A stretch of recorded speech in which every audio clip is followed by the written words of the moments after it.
El Instituto de Negocios Amway presenta al siguiente orador, quien compartirá contigo su experiencia personal. Esperamos que te resulte útil en el desarrollo de tu negocio.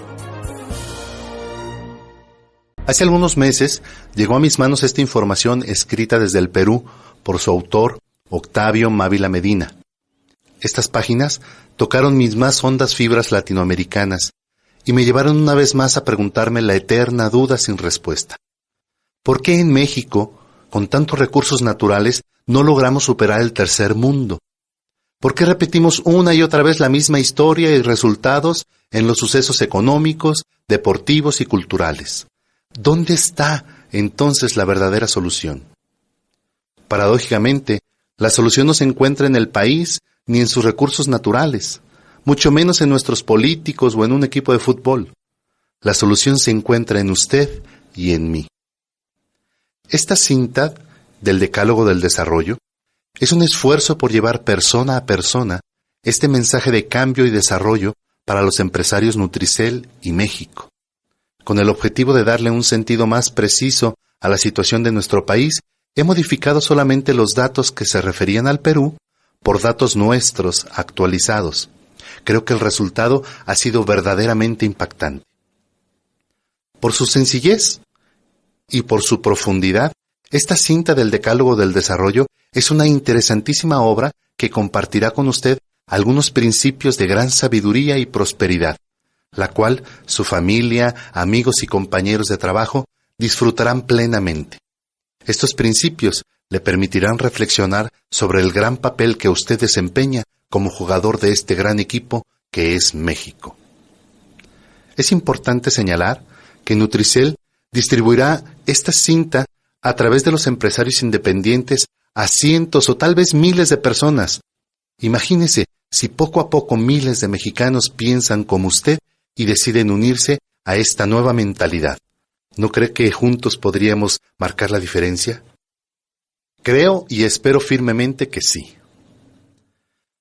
Se puede tener la completa seguridad de que si a un grupo de personas se les hace las 3 preguntas: ¿deseas ganar más dinero? ¿Deseas mayor felicidad? ¿O simplemente deseas más progreso? Todas responderían afirmativamente. Y no solo eso, sino que sana y conscientemente cada una de esas personas confirmará que se está esforzando para tener una mejor posición en cada una de estas legítimas aspiraciones. Sin embargo, constatamos a diario que nuestro país, así como en los países subdesarrollados pobres, que la gente no progresa, no gana lo suficiente y en consecuencia no tiene la oportunidad de cubrir determinadas necesidades materiales que forman parte de la felicidad de una persona. La información que aquí presentamos busca el camino que permitirá satisfacer estos anhelos en las personas que conforman la gran familia Nutricel, empresa que está comprometida con los empresarios independientes que la conforman, con sus familias y con cada uno de los últimos consumidores de sus productos. En resumen, busca el desarrollo de México, basándose en la superación y el bienestar de cada mexicano. Empecemos. Somos un país rico, pero somos un país subdesarrollado. ¿En qué se traduce la clasificación de ricos y pobres, o desarrollados y subdesarrollados? Empecemos diciendo que las características de nuestra pobreza será repetir algo conocido por todos, porque a diario esta situación la padece la mayor parte de la gente del país. Y quien no la vive por tener una posición acomodada, está, sin embargo, en contacto con ella en sus diferentes manifestaciones. En los países ricos, altamente industrializados, la producción de alimentos, bienes y servicios alcanza un alto volumen con gran eficiencia de producción, lo cual hace que parte de sus necesidades en todo orden de cosas sea cubierta y que aún haya excedentes exportables, lo que a su vez da al país la posibilidad de importar aquello que por alguna razón no produce o lo hace insuficiente en cantidad. 2 ejemplos contundentes nos permitirán apreciar en toda su realidad el contraste de los sistemas de producción de estos países contra el nuestro. En México trabajan 12.400.000 personas. entre 16 a 65 años en el campo, más o menos un 35% de la población económicamente activa, cantidad que subiría sustancialmente si contáramos a los menores de 16 y a los mayores de 65. Sin embargo, somos deficitarios en alimentos y tenemos que importarlos por $400 millones anualmente para alimentar a los cerca de 100 millones de mexicanos. En cambio, en Estados Unidos trabajan en el campo 3.500.000 personas, las cuales producen alimento suficiente para sus 240 millones de habitantes. Y además exportan $40,000 millones anuales a diversos países. Y aún más, regalan a los países pobres diferentes productos del campo. En la industria total de México, en miles de fábricas, desde la más grande hasta la más pequeña, trabajan cerca de 3.300.000 personas y producen poco más de $7,000 millones anuales en diferentes productos. En cambio, la compañía Honda de Japón, con 40,000 trabajadores, produce $16,000 millones anuales. Ahora bien, esa alta producción y eficiencia han sido logradas a través de refinamientos de técnicas y sistemas de producción, por la fabricación de diferentes equipos, maquinarias, etc. El descubrimiento científico y la aplicación tecnológica del conocimiento en todo el campo, que conduce al incremento de la producción y a una vida más larga y plena de salud, rodeada de comodidad, con mayores posibilidades de evolución espiritual. Esta gran producción y las posibilidades múltiples de tener cada vez más conocimientos y preparación conducen a dos resultados finales que vienen a ser características palpables de estos países ricos y que hacen la diferencia abismal con nosotros. Uno, la alta remuneración que percibe cada cual por su trabajo, y dos, el bajo costo por escala de producción en todos sus bienes. Esto, en otras palabras, significa un gran poder adquisitivo. Así, por ejemplo, con el salario de 1 hora de trabajo en líneas de montaje de una fábrica de autos o refrigeradores, un trabajador puede adquirir una licuadora, y con el ingreso de 2 o 3 meses puede adquirir un auto usado de 3 años de antigüedad. Con el salario de 1 a 3 años, un auto último modelo. Comparando la riqueza de estos países con la pobreza del nuestro, automáticamente surgen las preguntas: ¿por qué hay países ricos? ¿Cuál es la explicación de esas diferencias abismales entre los países ricos y el nuestro? Algunos sostienen que la explicación está en la antigüedad de los países. La noción que la mayoría de las personas tiene al respecto es que el desarrollo de un país está influenciado por el concepto del tiempo, a semejanza del ser humano que, conforme pasan los años, va adquiriendo madurez. Se supone, por analogía, que con los países debería suceder lo mismo. Pero en cuanto uno profundice en este concepto, se da cuenta que no es cierto. Lo demuestran casos como la India, China o Egipto, que tienen miles de años de antigüedad y son subdesarrollados y pobres. En cambio, Australia y Nueva Zelanda, hace poco más de 150 años eran casi desconocidos, sin embargo, hoy son países desarrollados y ricos. En 1535 se formó Lima, cuando ya Cusco, la capital imperial, tenía algunos años. Y más o menos por esa misma fecha también Bogotá. Asimismo, por la época, Hernán Cortés conquistó la Ciudad de México.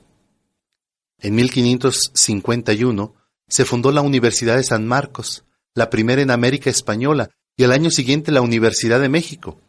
100 años después de la fundación de Lima, en 1635, el Imperio Español, desde México hasta Argentina, tenía en funcionamiento innumerables gobernaciones y virreinatos, y su población estaba conformada por europeos, españoles principalmente, mestizos e indígenas. Todo este sistema colonial enviaba innumerables riquezas a la madre patria, España.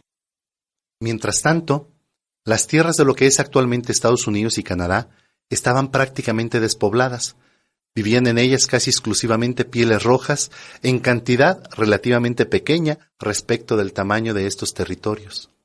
Los españoles, por falta de fuerzas materiales, no habían avanzado gran cosa sobre estos territorios.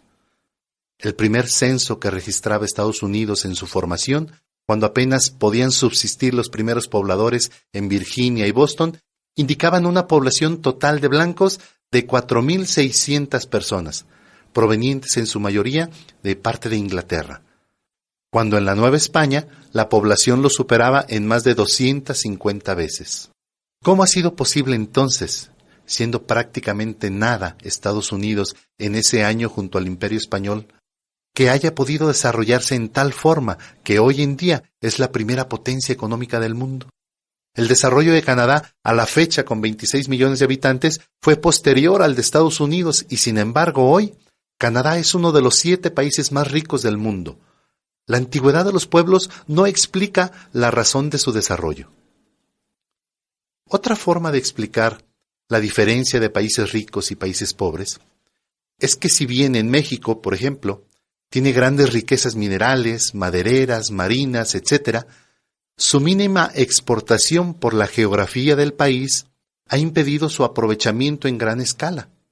En cambio, en los países ricos, estas riquezas han sido más accesibles y, por lo tanto, mejor y más rápidamente su gente pudo utilizarlas.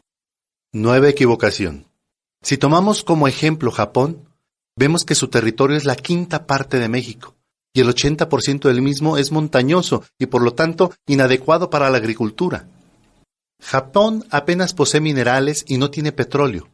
Prácticamente toda su producción, que lo ha convertido en segunda potencia económica mundial, se basa en la importación de recursos naturales de diversas partes del mundo.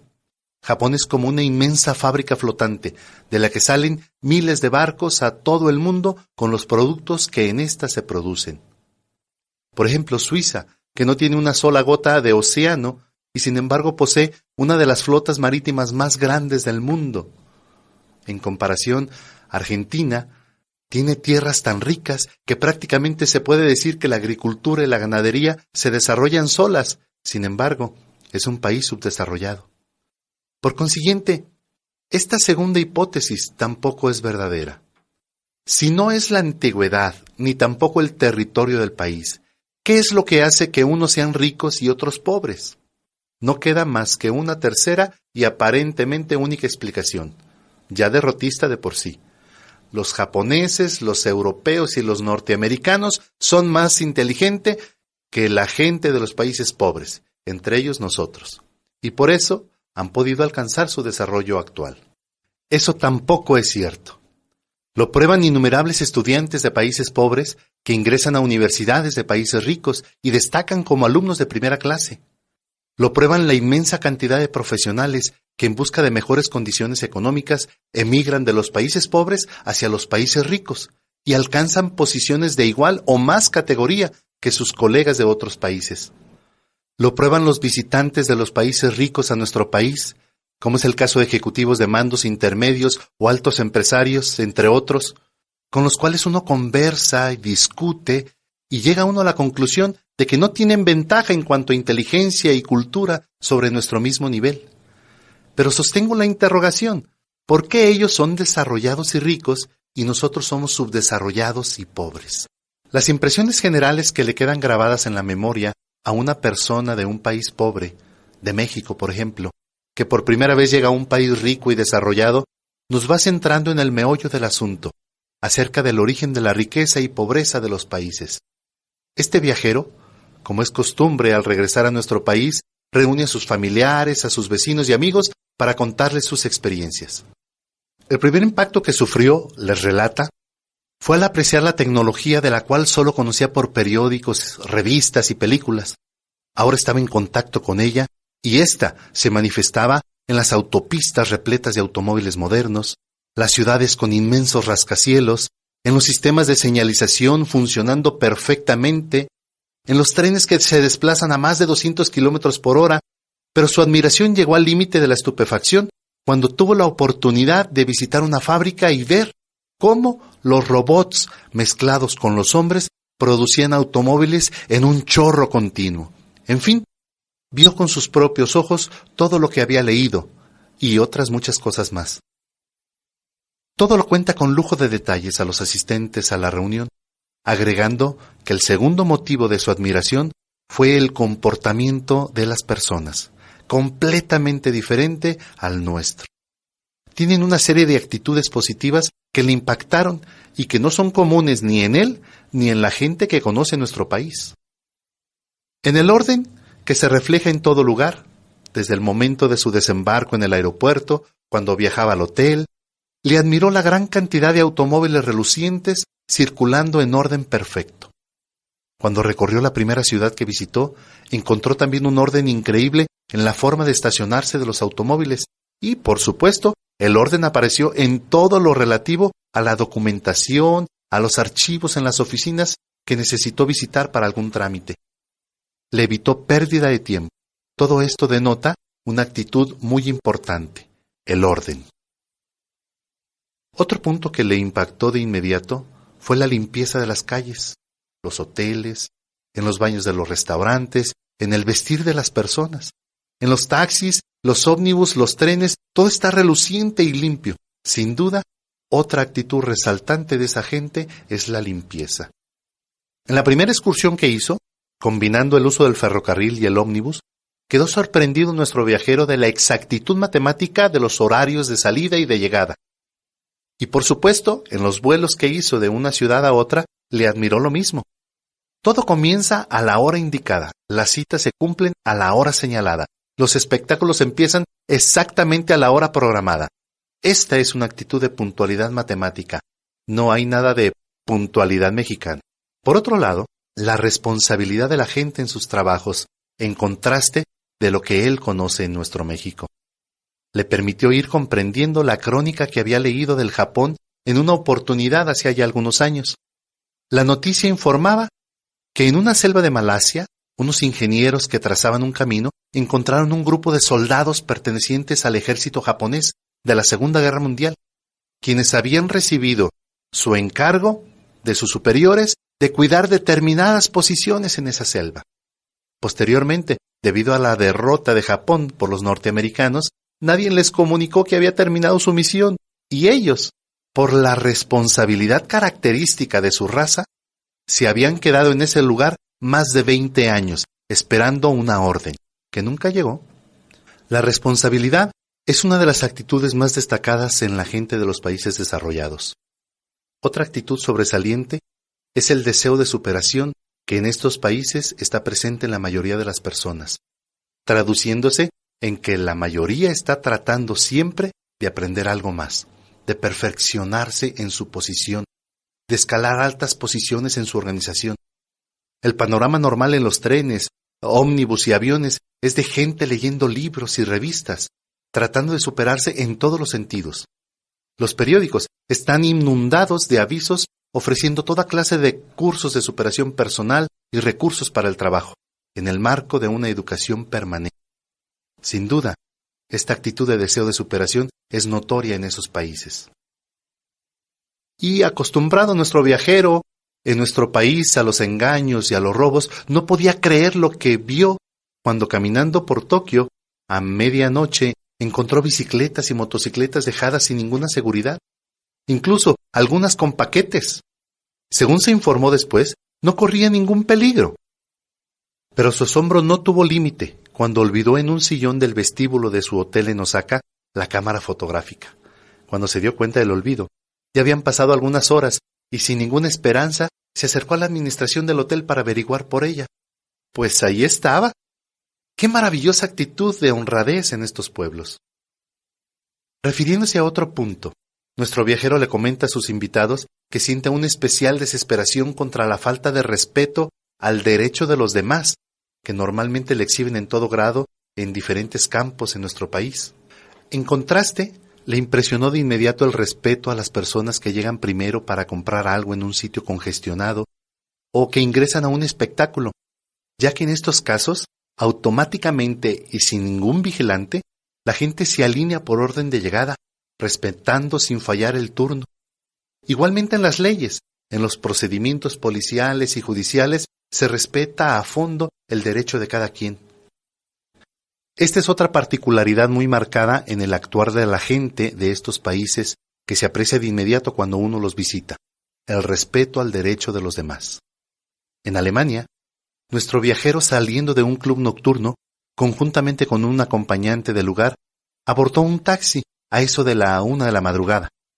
El taxi, en su camino, encontró un cruce en el que a las claras se veía que no había vehículos circulando, pero la luz roja estaba encendida en el sentido que circulaba el taxi, por lo que el chofer se detuvo y no reanudó su marcha hasta que la luz cambió a verde. Detalles como los señalados en el cumplimiento de las leyes de tránsito, de seguridad en los espectáculos, etc., son motivo de asombro para un visitante acostumbrado a ver a diario cómo se violan los reglamentos de toda clase en nuestro país. Y a través de las conversaciones con diferentes personas en varios de esos países, se pudo percatar el orgullo que siente la gente en el cumplimiento de las leyes. Por ejemplo, los pagos tributarios. El pago de impuestos es un ritual del cual se enorgullecen los que deben pagarlos. El respeto a la ley y a los reglamentos se cumple al pie de la letra, con pocas excepciones que confirman la regla. En cada uno de esos países, continúa su relato el viajero, se practican diferentes religiones. Hay protestantes, mormones, cristianos, hinduistas, budistas, etc. Pero da la impresión de que todos practican una segunda religión nacional idéntica, el amor al trabajo. Récords de trabajadores que durante años asistieron sin faltar un solo día, ni llegar un minuto tarde a sus centros de labores, son relatos sumamente comunes que no admiran a nadie en esos países, porque así se comportan la mayoría de ellos. El nivel de vida económico que tiene esa gente, gracias a su amor al trabajo y gracias a la producción de esos países, les permite ganar lo suficiente para darse una buena vida. Sin embargo, todos cuidan de ahorrar en depósitos en los bancos que, por supuesto, pagan intereses superiores a la inflación, con lo cual el capital continuamente está aumentando. O bien, lo invierten comprando acciones en diferentes compañías que rinden bastante más que los intereses bancarios. Según lo que conversó nuestro viajero con diferentes personas en todos esos países, la gente comprende claramente que, trabajando el capital, va produciendo intereses o dividendos que, sumados a los que produce el propio trabajo del individuo, cada año le permite ganar más y por lo tanto ahorrar más y en consecuencia invertir más, con lo que el año siguiente se repite este ciclo y como bola de nieve va creciendo el capital de cada persona hasta el momento incluso en que el rendimiento de ese capital es mayor que el propio salario de la persona. Este mecanismo ampliamente practicado por casi toda la gente en esos países se traduce en un afán por el ahorro y la inversión. Con este último punto, nuestro hipotético viajero les pregunta a sus invitados, ¿cuál sería su comentario respecto a la manera de proceder de toda esta gente? Prácticamente todos, como poniéndose de acuerdo, responden, así seremos nosotros también cuando seamos desarrollados. Sin embargo, todos, sin darse cuenta, han caído en una nueva equivocación, porque el asunto no es que seamos así cuando seamos desarrollados, sino que para lograr ser desarrollados tendremos que ser primero así. Y por esa razón, las 10 actitudes esquematizadas por este viajero, sin querer, están señalando las bases mismas del desarrollo y la riqueza. Estas actitudes son orden, limpieza, puntualidad, responsabilidad, deseo de superación, honradez, principalmente con uno mismo, respeto a los demás, respeto a las leyes y a los reglamentos, amor al trabajo y afán por el ahorro y la inversión. Estos puntos, por su trascendencia, se señalan como el decálogo del desarrollo. Es a tal punto básico este decálogo, para poder desarrollarse y obtener la riqueza, que incluso si supiéramos que un mago con un poder infinito tocase con su varita mágica la Sierra Madre Occidental de México y en ella abundase oro, tocase los ríos de nuestras selvas y por ellos empezasen a correr petróleo, y tocase nuestros mares y se repletasen de peces, aún con toda esa riqueza seguiríamos siendo subdesarrollados. Y algo más, cuando esa riqueza se termine, porque toda la riqueza se acaba, volveríamos a ser pobres. Pero si el mago, en vez de crear esas riquezas, tocase con su varita mágica la cabeza de cerca de 100 millones de mexicanos e instantáneamente impregnara en ellas las actitudes del Decálogo del Desarrollo, en ese preciso momento empezaríamos a ser un país desarrollado. Llegando a esta etapa de nuestra investigación, surgen nuevas preguntas. ¿Por qué la gente de esos países desarrollados practica el Decálogo del Desarrollo? Y en cambio, los países subdesarrollados, nosotros entre ellos, solo lo practicamos minoritariamente. ¿Qué Dios acaso escogió y prefirió imbuir el Decálogo del Desarrollo en la mente de los americanos, los europeos y los japoneses, y no así en los pueblos que no han podido desarrollarse? Si hace 250 años todos los pueblos de la Tierra eran todavía pobres, hace 500 años el Decálogo del Desarrollo era minoritariamente practicado a nivel mundial. ¿Cómo es que empieza a ser aplicado rigurosamente en el siglo XV en Inglaterra por unas pocas personas, que precisamente por la práctica a fondo de este patrón de conducta recibieron el calificativo de puritanos? Sí, al comienzo de los años 1500, en Inglaterra, empezó a generalizarse y a avanzar con mucha fuerza el concepto de que la finalidad de habernos enviado Dios a la tierra para explotarla y gozar de su riqueza, y en esa forma mejorar personalmente y ayudar a nuestros semejantes. En consecuencia, cuando mejor se realiza este cometido, más seguridad tendría quien así obrara de ganarse el cielo, porque así estaban cumpliendo con los designios del Creador. En pocas palabras, mientras mejor administrador sea usted de los bienes terrenales, se estará ganando cada vez más una vida eterna de gozo, tranquilidad y paz. El mejor aprovechamiento de los recursos naturales a través de un trabajo duro e inteligente tendría como obvia consecuencia la riqueza, lo cual para ellos sería la prueba de que ya se habría ganado el cielo en su vida terrena. Y en su afán de lograr esa riqueza, multiplicaron su trabajo, disminuyeron sus gastos hasta la privación para ahorrar lo más posible y poder invertir esos ahorros en generar más riqueza. Repitiendo el siguiente ciclo: gastar lo mínimo, ahorrar lo máximo, trabajar fuerte e inteligentemente, cada año fueron haciendo crecer su capital, como aumentaba la bola de nieve cuando rueda por la ladera del cerro. Así comenzó la acumulación del capital del mundo, base del capitalismo actual. Y en la práctica de producir más, se fueron percatando de que con el orden y la limpieza aumentaban la producción, porque el primero sistematizaba todo el trabajo, ahorrando tiempo, y el segundo, además de ser motivo de orgullo, levantaba el espíritu de los trabajadores. Y por supuesto, fueron seleccionando la gente que con más seriedad cumplía sus obligaciones, puesto que en esto se asentaba su mayor producción.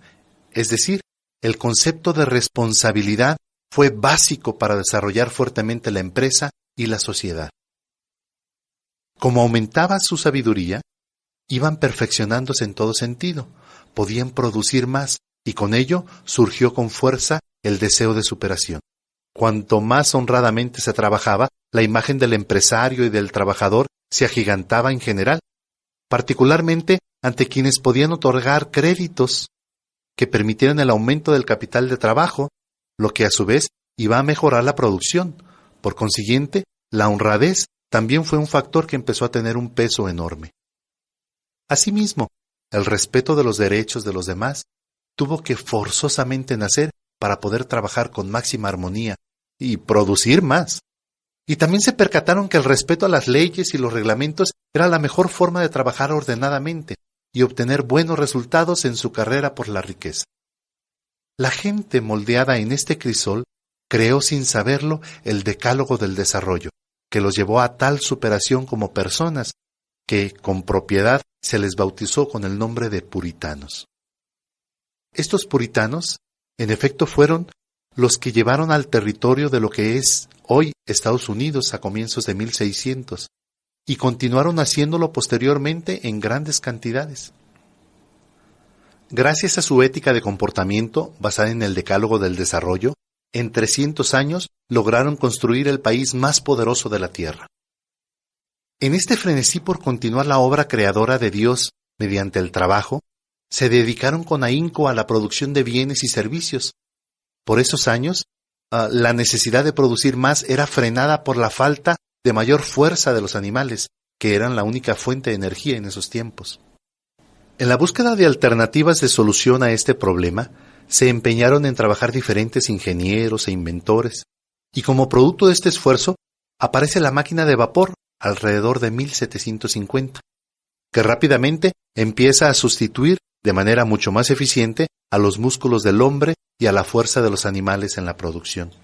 Las máquinas de vapor comienzan a impulsar bombas de agua, molinos, telares, etc., comenzando así en Inglaterra la era de la industrialización en la humanidad, la revolución industrial, en base a lo cual este país pasó a ser la primera potencia mundial a comienzos del siglo XIX, desplazando de esta posición a la España colonial. Los demás países de Europa Occidental, percibiendo el notorio desarrollo que empezó a tener Inglaterra, comenzaron a difundir el mismo comportamiento personal base del éxito inglés. Así, la práctica del decálogo del desarrollo también encaminó a esos países hacia el desarrollo y la riqueza. Hasta el año 1500, Japón era desconocido por los europeos.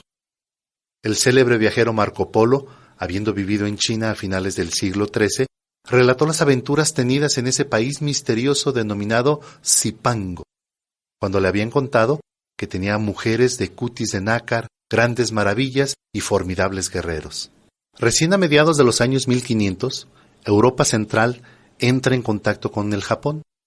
Los japoneses, por formación ancestral, poseían una serie de actitudes concordes con el decálogo del desarrollo, pero su efecto estuvo frenado continuamente por el militarismo, a lo que se vino a sumar la prohibición por las autoridades de toda comunicación y trato con los extranjeros. A pesar de todos estos hechos desfavorables, Japón, por el comportamiento de su gente, continuó progresando, aunque a un ritmo menor que Europa y Estados Unidos. En el siglo XX, se convierte en una potencia mundial, siempre con la pesada carga del militarismo, que lo empujaba al conflicto bélico de la Segunda Guerra Mundial, en la que al ser derrotado en 1945 y su territorio ocupado por los Estados Unidos, termina como potencia militar por mandato de su nueva Constitución en 1947. Bajo un gobierno democrático, alejado de las aventuras guerreras, empieza Japón a relucir firmemente en las actitudes de comportamiento de la mayor parte de su gente, que logra, en 40 años, convertirse de un país abatido por la derrota y casi totalmente destruido en la segunda potencia industrial del mundo, con una gran riqueza que se traduce en un altísimo nivel de vida para sus 123 millones de habitantes. Este es otro éxito del decálogo del desarrollo. Ahora, amigo, ya sabes por qué somos subdesarrollados en México. Ya sabes que todos los países del mundo eran pobres hace 250 años, tanto o más pobres que el México de ese entonces. Sabes también cómo se hizo la gente de Estados Unidos, Japón y Europa para emerger de la pobreza y convertirse en inmensamente rica, gracias a la aplicación del decálogo del desarrollo. Además sabes, y esto es lo más importante, cómo hacer para que nosotros también dejemos de ser pobres y subdesarrollados. Sabes que tienes que adecuar tu vida al decálogo del desarrollo. Sabes que cuando mejor te adecúes a él, más rápido evolucionarás, mejorando como persona en todo sentido. Sabes que mejorará tu economía. Sabes que ayudarás a surgir a tus socios y con ellos también surgirás tú. Sabes que mejorará tu familia y que tus hijos tendrán un porvenir de esperanza. Pues si ya sabes todo esto, practica desde hoy cada mandamiento del decálogo del desarrollo. Imponte tú mismo premios cuando obres de acuerdo a él y reflexiona la intención de superar errores cuando los cometas. Apuesta en tu casa, con tus familiares, con tus amigos, en tu equipo de trabajo o con tus compañeros, a ver quién los cumple mejor. Verás que en pocos meses ya empezarán a aparecer los resultados que transformarán tu vida, mejorándola en todo aspecto. Da una mirada a la gente que conoces. Evalúa el comportamiento del profesional de éxito, en general del hombre de éxito, y hallarás con toda seguridad que su conducta concuerda casi exactamente con las normas del decálogo del desarrollo. En cambio, el tipo mediocre mostrará con toda seguridad una discrepancia muy marcada con este decálogo. De manera tajante se puede afirmar que mientras por lo menos el 50% de la población de un país no practique el decálogo del desarrollo, no podrá salir del subdesarrollo y la pobreza, por más que los años pasen. Este 50% parece ser el mínimo que puede permitir que un país se incline hacia el rumbo correcto del desarrollo. Encuestas efectuadas en los países desarrollados nos permiten ver que en Japón más del 90% de su población la practica fielmente, y en orden descendente muy cerca siguen Alemania, Suiza, Suecia y algo más abajo los demás países. Las diferentes velocidades de crecimiento económico en estos países, la capacidad para dominar la inflación, los salarios en cada actividad, la exportación en relaciones con su población y los otros índices económicos coinciden casi exactamente con el porcentaje de su gente que practica plenamente el decálogo del desarrollo.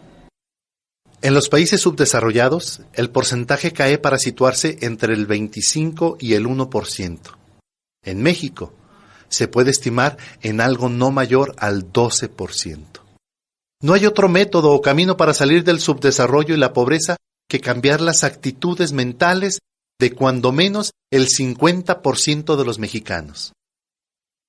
De no hacerlo, nuestro porvenir y el de nuestros hijos será dramáticamente desastroso. El escritor y sociólogo Carlos Fuentes, uno de los más destacados intelectuales hispanoamericanos, señala: existe para América Española una perspectiva muy grave. A medida que se agiganta el foso entre el desarrollo aritmético de nuestras sociedades, América Española se convierte en un mundo prescindible para el imperialismo. Tradicionalmente hemos sido explotados. Pronto ni esto seremos. No será necesario explotarnos, porque la tecnología habrá podido, y en gran medida lo puede ya, sustituir industrialmente nuestros ofrecimientos improductivos. ¿Seremos entonces un vasto continente de mendigos? ¿Será la nuestra una mano tendida en espera de los mendrugos de caridad norteamericana, europea o japonesa? ¿Seremos la India del hemisferio occidental? ¿Será nuestra economía una simple ficción mantenida por pura filantropía? Nuestra realidad es pavorosa. Pero estamos seguros que podemos cambiar nuestro México si empresarios como tú y como yo empezamos por cambiar nuestra manera de pensar y de actuar, iniciando una gran cruzada contra el subdesarrollo, sobre la base de la práctica del decálogo del desarrollo. Solamente así, nuestros hijos tendrán como herencia un país diametralmente opuesto al que, si no actuamos, les vamos a dejar. El punto clave está en ti. Tu desarrollo personal es la clave para que esa idea sea una realidad en tu vida y en la de tus familiares. Este trabajo plantea como esperanza real, no quimérica, el que haya millones de mexicanos practicantes del decálogo del desarrollo en pocos años. Que la productividad, la innovación, la inventiva, el desarrollo tecnológico, la acumulación de capital y el nivel económico de los trabajadores aumente notablemente con el cambio de actitudes en ellos mismos. Que los padres de familia formen mejores hogares, inculcando desde pequeños a sus hijos la nueva ética del decálogo del desarrollo, para que nuestros hijos, ciudadanos productivos del mañana, actúen de acuerdo a esta nueva ética de comportamiento. Cuando todo esto ocurra, dedicándonos todos los mexicanos con pasión a la tarea de lograr que esto sea alrededor del año 2012, habremos conquistado para México la seguridad de supervivencia como nación. Pero ya no en la forma en que lo hemos venido haciendo hasta ahora, explotados, dependientes, pobres y apenas sobreviviendo con un negro futuro. Comenzará para nosotros una nueva etapa de progreso, de salir del subdesarrollo, de ser respetados como nación, de no temer a ningún imperialismo. En resumen, tendremos trabajo, pan, riqueza y libertad. Seremos desarrollados. En tu mente, empresario independiente Nutricel, debes tener la llave para entrar al reino del desarrollo. Esta es la llave. El Instituto de Negocios Amway agradece tu atención. Esperamos que esta presentación te ayude a lograr el éxito que soñaste.